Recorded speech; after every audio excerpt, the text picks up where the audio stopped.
Welcome. Jennifer Villarreal here. This is the Sales from the Heart Show, the place where business meets heart and soul. And with me today is the one and only Rocio Vallejo. Hi, everyone. I always pronounce your last name wrong, so that's why I have you introduce yourself. So tell everybody again how they pronounce your name. Rocio Vallejo. Yes, and Jennifer Villarreal here. All right, so today we have an interesting topic for you. We're going to talk about how you communicate with your target audience. It's really, really important to understand and speak the language that they speak. And no, we're not talking Spanish or English or French. We're talking about the words that they tend to use. So we're going to give you a couple examples, and then we're going to dive into the four main questions that you're going to want to ask your target audience. Now, keep in mind, we're not going to go too much into what your niche is, right? Who your ideal target audience is. That's probably another topic, but we're going to give you just some of a quick overview of what that would be.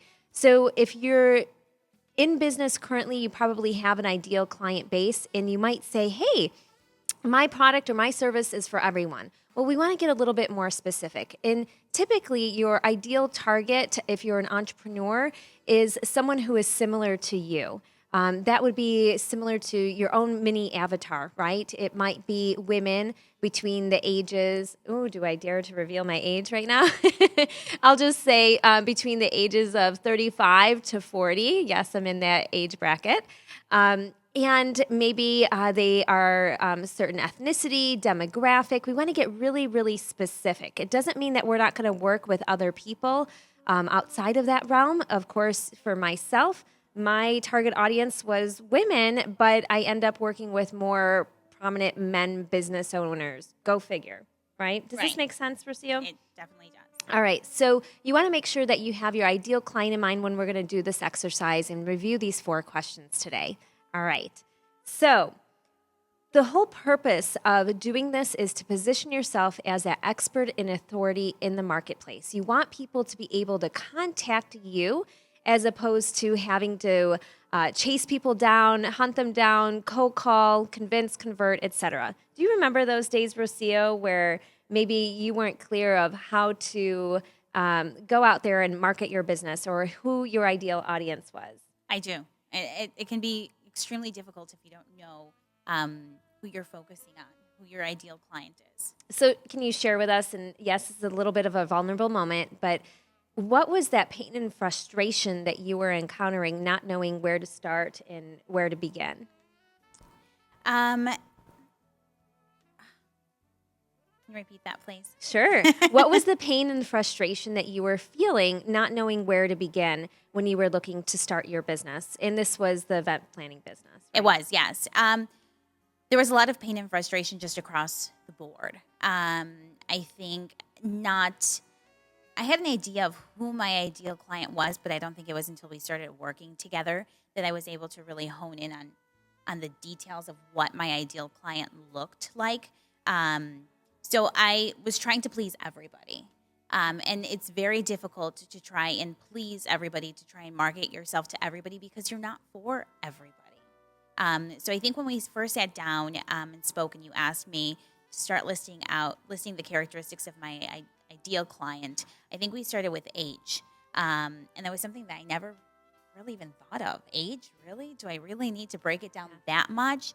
But I was looking at, women, definitely women. I knew that women between the ages, maybe like 40, between 40 to 45. I would even go as far as saying 50. And typically it's best to have a 5-year span, but sometimes you might need to expand that just a little bit. But usually 5-year when you're honing in on that age demographic, right? Correct. And the reason being is because I'm an event planner, and men typically don't get what the purpose of hiring someone like me is. So I do look for, women who are either getting married or have a son or a daughter that is looking to get married. So then your demographic turns into they have children between the age range of 20 to 25, 25 to 30, somewhere around there. And then also I realized that, that was just a part of my business. I maybe have two, 3 different types of ideal clients depending on what sector or what part of my business you're looking at. And that's a really good point. For this exercise, we're going to ask that you focus on one main ideal client, and then you can repeat this Right. with the other ideal clients that you have as well. But Right. typically, when you said, hey, men just don't get event planning or why to hire you, maybe that's just not your area of expertise. But could that be for somebody else? Or does it mean that men do hire event planners? Sure. Of course. We just need to be able to craft that marketing to speak to that language. And you might have been more comfortable speaking with women. Right. And it's a starting point because I think you're right in saying that it's just a starting point. Start with one ideal client and then branch out. Something that I know that I have thought about and I've kind of honed in on a little bit more is how to market, a man, so definitely having a starting point. Yes. Okay. All right. So basically, the point is grab some paper, get a pen, and let's start envisioning that ideal client. So I want you to imagine that. If you don't have an ideal client right now, imagine who that would be, or pick one specifically in mind. So today we're going to use Rocio as an example since we began working together starting when? We met around February at a wedding. We met in February. We started to work together through our volunteer group first. Okay. And then shortly after, we started working together one-on-one. So Right. in March. So it was a friend's wedding that Rocio was actually coordinating, right? Yes. And she was introduced to me by Mutual friend. mutual friend. Was it Fran? Actually, bride? it was Denny. Oh yes, Denny. Hello, shout out to you and your baby twins. So then we just started talking and we exchanged some information there, and we had a strategy call. Yes. And that allowed me to understand where you're currently at and where you'd like to go with your business. And what we uncovered, since I take a holistic approach, is there was a few other things there where the foundation needed to be a little bit more firm, right? A little bit more solid. Definitely. Okay. Definitely. Yeah, and that call, I found it very beneficial. I knew that I'm just going to put it out there, I had a lot of baggage that I was carrying, and it kept trickling into my business. And I think when you actually came out and made that very clear, unless you work this out, it's going to keep appearing and it's going to affect your business. And it's better now that you're about to launch your business to set the foundation so that, 5-10 years from now, you don't find yourself in the same place. Right. And I think a lot of times coaches, the traditional style of coaching is, hey, where are you right now and where do you want to go?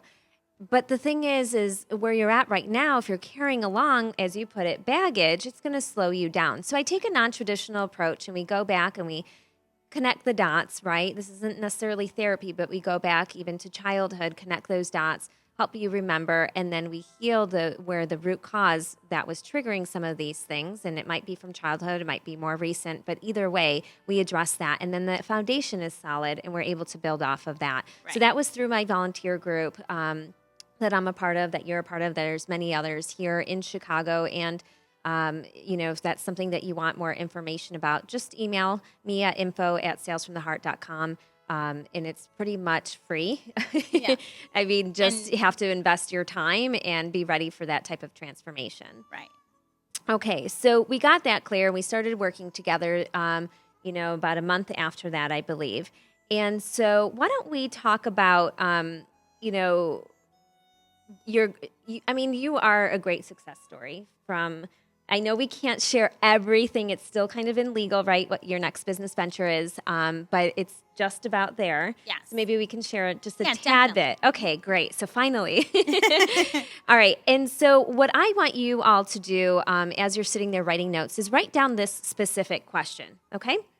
So number one that you're going to ask your ideal client, and keep in mind the way that you can do this is having a phone conversation with them. My recommendation is actually to record the call so you don't miss the great little nuggets that they're going to share with you. And that way also you don't miss the exact wording that they share with you. So you can just go to freeconferencecall.com. You can set up a line there and have that conference call recorded. Just make sure that you let them know that it is being recorded and that they are okay with that first and foremost. And then the second aspect is you're going to want to carve out maybe, I don't know, about 15 minutes or so and have that conversation with them. If it goes longer, great. If not, that's okay too. When Rocio and I went through this exercise, we actually had her do it with imagining one of her ideal clients. And I think we got to about a half a page of notes. Then when we flipped it and I said, you know what, Rosie, I'm going to ask you these questions. And she gave me about 4 pages of notes front and back. Unfortunately, I didn't have the call recorded. I probably would have had 8 pages. So that's my recommendation to you is, have your ideal client get on the phone with you, record it. You can always have it transcribed or you can take notes from there. And of course, my recommendation is to have it outsourced and have it transcribed to save you an hour of time or 15 minutes, whatever it may be. Okay. So the first question that you're going to ask your ideal client is, what specific results do they get from working with you? We want to focus on the exact results. These are more of those tangible results, okay? So the question again is, what specific results did your ideal client get from working with you? So Rocio, would you like to give them maybe a few examples of what they can maybe expect to hear from maybe their clients or something similar, just to jog their mind of what that could be. So specific results that you got from working together. So for me, and because because I'm an event planner, the responses I would expect my client to give me would be they want their guests to walk away from their event happier, fully satisfied, or if it's a fundraising event, an X amount of dollars in fundraising money. I'm trying to think of what else now. It's a little bit harder when we have to think of it for our own clients. Right. So why don't we actually, why don't you tell me what specific results that you got from us working together? Okay. So definitely I had officially launched my business after we started working together. So that in itself was huge. Why was that huge? Were you trying to launch your business prior to that, and in what way? I was, and I was waiting for my website to be completed. Again, back to the website. It was like that website made you official, right? Or business cards made you official. I felt that I had to have, the website had to be completed. It had to be perfect to officially come out and launch. And it took a long time for the website to come together. And I just felt like everything was kind of on hold until that happened. And it wasn't until we started working together that I was finally ready to kind of let it go. Right. Because just having a website doesn't necessarily mean you're going to start having clients. And this is not a knock on websites. I think there's very much an important aspect to having a website or having landing pages, squeeze pages, etc. However, if that's taking you a year to do, which is what it took me. Right. How many people are you not serving out there? Right? What is it costing you to not actually just start working with someone and take that leap of faith? Sometimes we think that we need to have all the answers or the knowledge first and foremost before we can start serving people. And I've said this before on other shows. Remember, your ideal client and the people that you're going to serve in that moment is going to come together. It'll come together effortlessly, believe it or not. And what you teach them or how you serve them in that moment is probably going to be different of how you work with a client a year from then, right? So how I coached a year ago, even 8 years ago, is very different than how I coach today. Right. You're going to grow and you're going to evolve. And another thing with the website was I thought that I had to, that would also kind of segue into creating a very strong presence on social media. And letting the website go allowed me to really focus on building a strong network away from social media. And I think that that's really benefited me a lot, not even in my own business, but in business that I've since acquired, and just in other projects that I have going on. So, social media is important, but I don't think that you should revolve your business or the exposure of your business just around Facebook and Twitter and Instagram Yeah, there's different ways Yeah. to mix up your marketing. And that's why we're going to take you through this exercise today to understand, first and foremost, who is your target market, right? This is the basic rules of marketing 101. So understand who your target market is. Right. Then we want to understand the media that your target audience is going to use. So Right. maybe your ideal clients aren't necessarily On following YouTube or Facebook or Right. Right. then we start to craft our message based on that particular media that we're going to use. So we can always, give you a little bit more tidbits and help you out with that. And of course, you can always call into the show. Where can they find us, Rosia? Sure. So you can visit us on our website at www.planetaxlive. That's planetaxlive.com.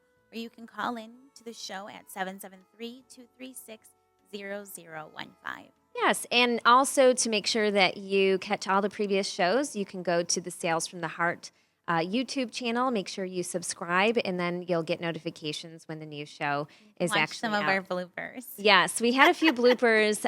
Last week's show, we were talking about distractions, and then we had nothing but distractions during the first 10 minutes or so of the pretty show. funny. It was. All right, so let's get back to some specific results. So you launched your business. You realized it was okay to step away from your website. It was okay to now start working with clients, even though you didn't have formal business cards, websites, and you started to utilize your gifts and share these with other people. Correct. So yeah, definitely. My business has grown. I acquired in the time that we've worked together a substantial amount of clients. So I think those are some great results. That's huge. I remember also you were meeting with people that you didn't think would be possible, or they were a little bit, I don't know, what would you refer to them? Like established entrepreneurs? Established entrepreneurs that I found very intimidating. And Initially, and I think I've grown or established pretty good relationships with these people since, and I kind of lost that fear. Yeah. The first couple of people I remember calling you pretty anxious, and a little scared. But now it's kind of like, well, we're people, and let's see how we can connect. Another thing was they weren't working in my industry, so I went into these meetings kind of skeptical, like what's going to come of this? How can we possibly work together? But you know what? It's not about that, and I think we've touched on that on other shows. It's really about how can we help one another, if not now, but in the future. Who do you know, and who do I know, and how can we just stay connected? Right. So that collaborative mindset and connecting, it's not necessarily about competition. Right. And we're not just out there hunting, okay, who's going to be our next, client? Right. That's not what sales is, right? It's more about serving, being authentic. We're listening, we're engaged, and yes, the spiritual component, or sometimes stubborn. So that's the acronym for sales. That's what we talk about here at Sales from the Heart. And really just connecting with other people, and not everybody, right? We're not always meeting for coffee. We talked about that at the last show. That can be really time consuming. Yes. And driving around everywhere, trying to establish these meetings, and then we're not really working on our business, right? We're just so caught up in it. Right. And so let's get back to some more specific results. I think there was a few others, and I know it's hard to think of now in the moment, but as we're going through our sessions, we write down some of those achievements. We're keeping track of them on a weekly basis so we can look back and we can see some of the successes, because a lot of times we don't realize what's really happening as we're continuing to work with people or we're working on our business. Right.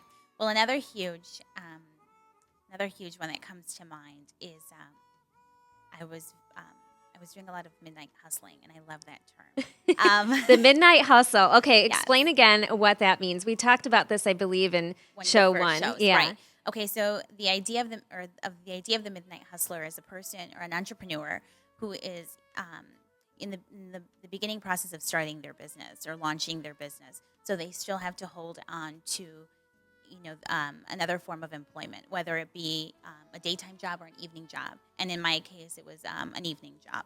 So I was working hard on my business during the day hours, and then in the evening hours, I was working. And you were bartending. I was bartending. She was bartending. She was was- taking care of the kids during the day, right? Yeah. Getting them off to school, doing the stuff that you needed to do. I'd come home, work on my business, pick the kids up, cook dinner, and then I would head out to work. And it was pretty tiresome, and I couldn't wait. As much as I loved working there, and I really enjoyed the people that I worked with, I couldn't wait to kind of be able to let that go. And I've since been able to. So that's huge. Yeah. That was great. And I think one of the other things that you did, Rocio, is that you knew that you wanted to do something different. Right. You knew that you needed some guidance and support out there. Right. And you said, wow, okay, I want to work with you one-on-one. Right. That might mean I'm going to have to work a few extra hours, or I'm going to have to cut back some other things. But look at it, it was temporary. It was February when we first met. We didn't even start working necessarily on the business until about March, right? And then we're in October now. And another specific result that came about this is you have another business now. Yes, I've acquired a second business. Yes. More of a brick and mortar. So we can't necessarily share just yet, right? Right. Okay, so we'll do that hopefully by the next couple shows Definitely, after all the yes. paperwork has been signed. But I remember one of the things that you told me was, Jennifer, this was something that I didn't think was possible until I retired or until I was older. I didn't think that I would have the finances or the ability to do this. And then how did that all come together? Where would you say that stemmed from? Okay, so it was something that I had never revealed to you until the opportunity arose, and it was something that I kind of had a vision for what I expect my life to kind of look like, and I always thought, somewhere down the line, close to retirement, I would focus on Having this business. On having this business. It was a cafe. I my entire life, from the time I was a child, I always wanted to have either a cafe or a restaurant. My background is in culinary and hospitality, and I just never thought that it would be feasible at this point in time. I do have a family, and just financially, I just saw it as being more realistic to kind of put it out there for the future. So I would have my cafe or my restaurant, and I would live upstairs, and I would write books because I also consider myself a writer. I really enjoy writing. I think I'm pretty good at it. Do you want to share where you write and share those posts? Oh, sure. So I recently created a blog, just www.rociovallejo.com. Can you spell that? Sure. So it's ROCIO, V as in Victor, ALLEJO.com.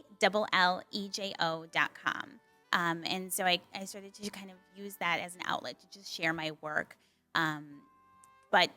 Yeah. And so that was my vision. So I would have this cafe or this restaurant, and I would live upstairs in this beautiful, quaint little, apartment, and I would write books. And it was during my midnight hustling days, which wasn't very long ago, where I met somebody, and it was kind of just it was a friendly relationship. He was actually really good friends with the owner of the restaurant, who I was really good friends with. This is what I call divine connections, and we right? we just established it wasn't even like, he would come in and sit at the bar and we'd talk for hours. He would come in, he'd run errands for his friend. He has his own business, and we just kind of established some kind of rapport with one another. And so this opportunity arose for to purchase this business. Yes. And he approached me and asked me if I would be interested.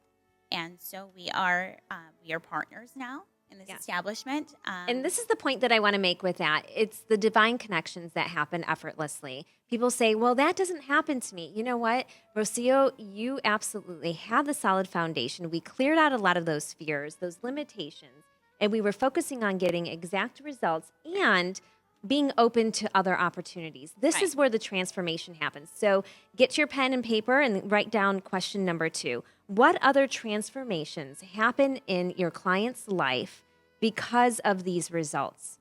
That was exactly what happened here. Right. Is we learn how to say yes to opportunities. and the ideas before shutting them down. I can't tell you how many people will sit there and tell me, you know what, Jennifer, I can't do this. This is going to be too hard. Oh, I have to work, and then I have the kids, and I can't carve out, a weekend out of my life to focus on X, Y, Z, or, whatever it may be. We talk ourselves out of it, and this fear sets in. And really, is it the fear of failure? I don't think so. I think it's complacency. The opposite of success is complacency. It's being stuck.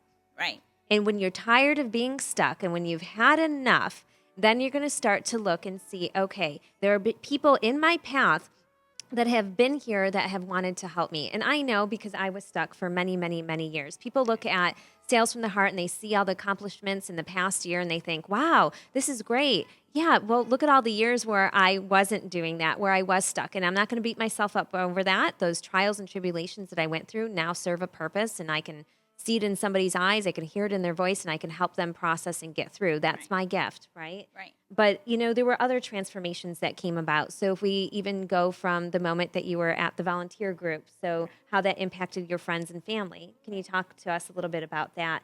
You ended up inviting other people, and you shared the transformation that you experienced, and now you let other people know that, yes, it's possible for you as well. Right. When we first met, I was skeptical myself, and I think I've mentioned this before about hiring a coach. I really didn't see the benefit, but I also wasn't familiar with what a coach. I'm sorry, but with what a coach. I know how much you love that word. Yeah, we really like the C word here, apparently. I don't like being called a coach, but I know other people, that's what they like to call me. They love calling me their coach.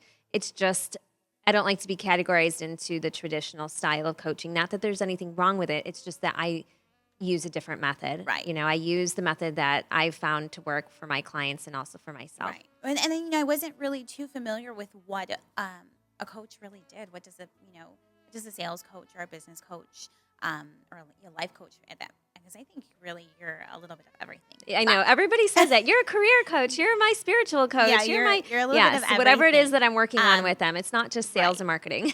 So after our first conversation, I realized that I was open. I was just so, and you touched on this a bit, but I was so tired of being tired. I was so tired of pretending or playing my own God. And trying and searching for every avenue, every opportunity, I was trying to do it all.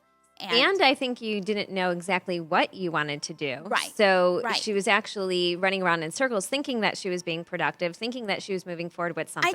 I just knew that I wanted to be successful. I've always known deep in my gut that I was destined for more. Right. And when I say more, to have my own business. From early on, I knew that I was destined to be an entrepreneur. So as I had an idea, I knew the things that I really enjoyed doing, which I think is huge. Mm-hmm. Knowing what it is that you really enjoy doing. But I think at the core of that success, Rocio, sometimes we tend to measure that based on business, right? Or numbers or financial. Right. But I think at the core of that, when you truly realized what success means with your relationship spiritually, with your family, right? With who you truly are, right? And then all the other things come into play. So when we met and we had that conversation, I was just so tired of being tired that I was open and I was willing, which I think is huge. And I think that first step is so difficult for some people to make. Yep. And I think that also trickled into other aspects and people of your life, right? Yes. So family. Yes. So my family, yes, definitely. So my relationships with them have grown and have gotten a lot better. I've been able to since create the relationships that I've always envisioned. Mm-hmm. So, I always work so hard to be the perfect mother. I'm not the perfect mother, but I'm definitely the best mother that I know how to be. I feel that I work really hard not at being the mother that I've envisioned, but the mother that my children need. And I have 2 small children, and their needs are different. So tailoring, myself to meeting their special needs. Right. My relationship with my husband, my relationship with my mother, with my father, which is huge. That is a relationship that I've worked my whole life on. And so, yeah. And so very much the personal life and the business life does, tie in together. And so these transformations Right. trickled over into that. It does, right? because when you feel, at least I noticed for myself, feeling confident and strong in my personal relationships, that's really the foundation of who you are as a person. Right. Right. Once those are strong and intact, it gives you the strength and the motivation that you search for, that I find other people search for in other places. But you find it where it really matters, and then you're able to grow, and really focus. Um, So you had increased confidence, your Yes. relationships improved, you eliminated the fears so you weren't staying stuck and you were able to move forward in your business. right. You see, I want you to understand it's more about the transformation than it is about the service that you're providing or the product that you're All of you're that will come. providing. Yes. So focus 90% of your marketing message on this transformation. We can probably go on and on and on Right. about the transformation. And again, when Rocio and I went through all of this, we had pages and pages of notes. And I didn't bring those here today, but if you want to learn more about those transformations, you can always contact Rocio, or of course, you can always contact myself. And you can email me at info@salesfromtheheart.com. You can also contact me directly at 773-614-SALE, SALE, or 7253. All right, so let's talk about and this is question number 3, so write this down. What would have been the cost to you had we not worked together? Okay. Time. Lots of wasted time. So you would still be working on that website? I would still be working on that. No, yes, I would still be working on that website. And the funny thing is that I just worked on a wedding a couple weeks ago, and I just got word yesterday that wedding is going to be featured on a pretty well-known and popular wedding blog. And so my client, she texted me yesterday, and she was like, "Is your website live?" So that we can link it. And it's still At this point, we Yeah. can make it live. right, and it's Right? still It's not not where gonna I be want. perfect. Right, it's still not where I'd like it to be. But you know what? I told her, what? I'm going to turn it on. That's it. Yeah. I'm going to turn it on. doesn't and need you to be link perfect. Yeah, it doesn't. It doesn't. We can make these tweaks and adjustments as we go, Right, right? right. So we need to get over that. It needs to be perfect, and then it doesn't get done, right? So that's great. So you're going to be featured on this pretty famous and popular blog post. Right. We probably wouldn't have been sitting here together on this show, Right. right? Right. So Definitely. these opportunities, and even another show that's going to be coming out very soon that focuses on your specialty. So we'll be talking about food, restaurants, all this fabulous thing. And I have a background in the hospitality industry from my father owning a restaurant for over 20 years, and also myself being involved in the industry, maybe not necessarily from a very pretty perspective. We talk about this, how I got caught up in the industry, and it led me down a path to finally discover my own unique gifts. But I absolutely love that industry. And more than anything, who doesn't like to eat, right? Right. So we'll talk a little bit more about this show. And actually, next week, our show is not going to air live since we're going to be filming a different show that we'll be bringing out to you as well. But we're still going to have the Sales from the Heart show. All right, so the things that it would have right. cost you. So you So- wouldn't have had that opportunity, and also you were helped out at a pretty big opportunity with Medieval Times with Jackie Camacho of Yes. JJR Marketing. Yes, that was huge, and she does some amazing work, and hopefully we can collaborate sometime in the future as well.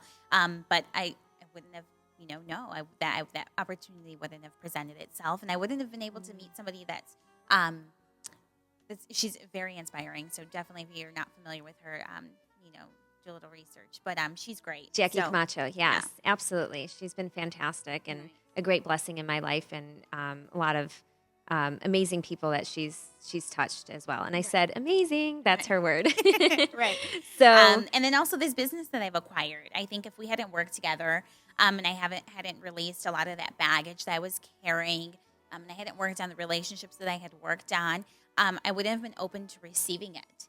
Now, would the opportunity still have presented itself to me? I don't know. A part of me thinks that it probably wouldn't have, but if it would have, I don't think I would have been open to accepting it. I probably would have pushed it away. I would have probably kept. Would have still been living in fear. And as of right now, I'm very confident in saying that I ride on faith. So we moved from fear to to faith. faith, yes. Yeah. Which is huge. Yeah. And we've talked about this in other shows. We're not here to convince, convert, and condemn. I work with clients of all different faith backgrounds, including people who don't necessarily have that faith. They choose to call it, nothing, or don't have a belief, right? Atheist or whatever it may be. That's okay. The program works as long as you can believe in something other than yourself. And we don't care if you call it, a glass of water or a pen or a piece of paper. Rocio and I choose to acknowledge Jesus Christ in our life. And it's more about that relationship as opposed to religion. But it's been the foundation of our businesses, right? Right. So that's key. And I think you grew in your relationship spiritually as well. So who knows if that would have happened or not? I don't know. It's on God's timing, not ours, right? But there could be some other other things that it might have cost you had we not moved forward and worked together. What else do you think that could be? Well, I think when we met, I had finally realized that I had been suffering from depression for years, but I think during the time that we met, it was pretty bad, and I probably would have fallen deeper depression, anxiety. I've shared this as well. My pattern of behavior was neurotic and depressive, dysfunctional relationships, just sabotaging myself. And I can't tell you how many times that I hear this from other people as well, where they sabotage opportunities that, again, are right here in front of them. They just think they're not worthy, or how can somebody actually that I barely know help me out or give me this opportunity, yet when those that have been closest to me have hurt me or betrayed me or whatnot. Right. And that's a perfect example for you as well, how this person was put divinely in your life, and then you and him are this fantastic business partner, partnership that's being created. Right. So, that's key. The things that it would cost us, should we not move forward? And what are you doing, maybe to prevent business from coming to you as well?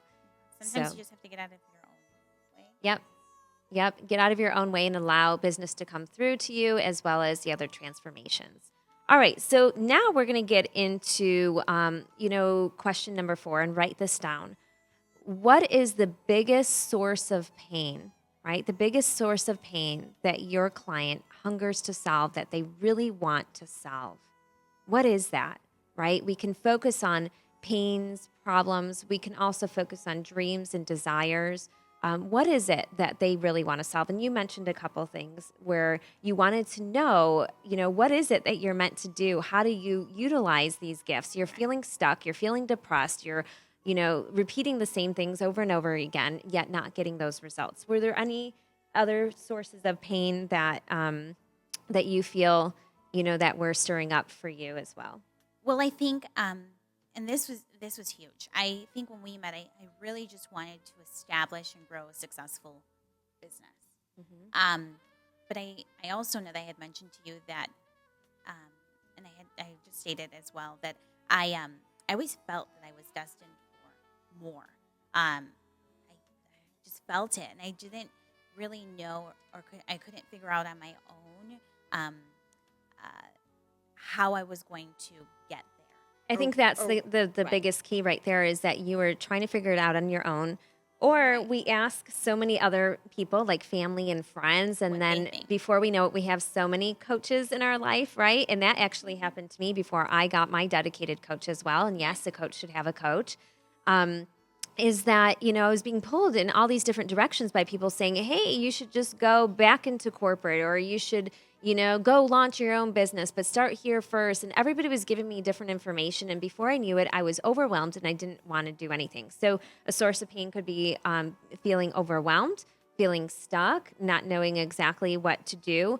But what about some other things that came up for you, Rocio, as we were starting to work together? So, if we want to get real here, which we do on this show, right? Right. There were some things that came up, and there were a few blocks that came up when you were about to share your message out there. I mean, there was some fear there, right? Yeah, there was fear. And I had, I was so frustrated and I was so tired because I felt like I was investing so much of my time, or maybe spreading myself too thin, with working with other people or on other projects, because I was searching for that more, and I found that I was kind of being taken advantage of. I had people that were running away with my ideas. Literally. Or so other people were running away with your ideas, right? Right. And then you weren't necessarily implementing your own ideas. And I wasn't. And there were, and then in working together, that was something that you shared, or that you revealed to me, was that ideas are these are gifts from God, and ideas are going to keep coming to you. You have you act on them. If you don't act on them, then somebody else will. Right. I think those Right. ideas and that message actually gets delivered to multiple people. So, Right. There's other sales and marketing coaches out there, and other different types of info marketers, coaches, and we all kind of share similar ideas Right. and concepts. How many times have you had an idea and you just sit on it and you wait? Right. And then you see that somebody else comes out with that, and you're like, hey, that was my idea. Right. But you never But jumped they're on it. actually doing something with it, right? And usually people in the entrepreneur space too, they understand that it's more about collaboration. It's not necessarily about stealing. And we talk about this in marketing, especially in my e-learning group that we have, about swipe and deploy, right? So you see some other marketing concepts out there, sales letters, and you can actually put your own signature and stamp on that with your own wording, right? Put your own little twist to it. Maybe we change a couple things. But the swipe and deploy method is used in direct response marketing all the time. You do want to give acknowledgement and credit to where it's at. So these 4 questions where I'm going through, I learned this from my coach, as well as another mentor and person that I like to follow, Lisa Sasevich. She's known as the Queen of Sales Conversion. She has a fantastic program called Speak to Sell, and this is something that I like to take my clients through as well. And some of us can't move forward to go to all these events all the time, right? We can't travel across the state. Maybe we don't have the time to sit for 3 days. So that's why working with a coach, I do enjoy doing those things, and I give my clients that laser focus on how to get to that, destination. And again, it is more about the destination than it is about the plane, right? And so how to experience those transformations in that shorter amount of time, as opposed to going from seminar to seminar, reading book after book, and focusing really on the true gifts that you're meant to share with other people. So, I think we can go on and on with these 4 main things, but you know what? I just want to make sure that we recap and we get to the 4 questions. So if you'd like me to send that over to you, please email me at info@salesfromtheheart.com. And we want to hear a little bit more about the transformations that your clients are experiencing. The next step from these 4 questions is we start to put that into some of your marketing, whether it's email campaigns, your social media campaigns. Maybe you have a brochure or an event, etc. So if you have any marketing material that you'd like me to review, or you have any questions, of course, we're here to be of service to you. And again, you can go ahead and email at info@salesfromtheheart.com, or you can also connect with me at 773-614-SALE. So we covered a lot of things today. This is at the base and the core of all your marketing material, as well as your sales scripts, things that we need to put together, and being able to speak the language of our ideal client. I did have a client of mine who's a career coach, and he said, hey, what I realized is my target audience out there doesn't necessarily use the word career. They mainly use the word job, right, or work. And so he had to craft more of his marketing geared towards that. That's another example, right? And I'm sure there's so many more that you might have some questions about. So understand we're here as that resource for you. Make sure to tune in to all the other shows at Sales from the Heart on YouTube. Make sure to subscribe. Any other last minute thoughts here that you want to share with our listeners before we sign out today, Rocio? Just quickly, when I finally did launch my business, it was based off of what we just covered. It was putting A sales and marketing plan together. We did go through that. Yes. So this is extremely beneficial. So. Awesome. Yeah. Well, thank you for sharing your testimony today, and we want to hear from you as well. So many blessings, and stay tuned. In a couple weeks, we'll be sharing another show with you. Signing out, this is Jennifer and Rocio. Till next time. Bye, everyone. Bye.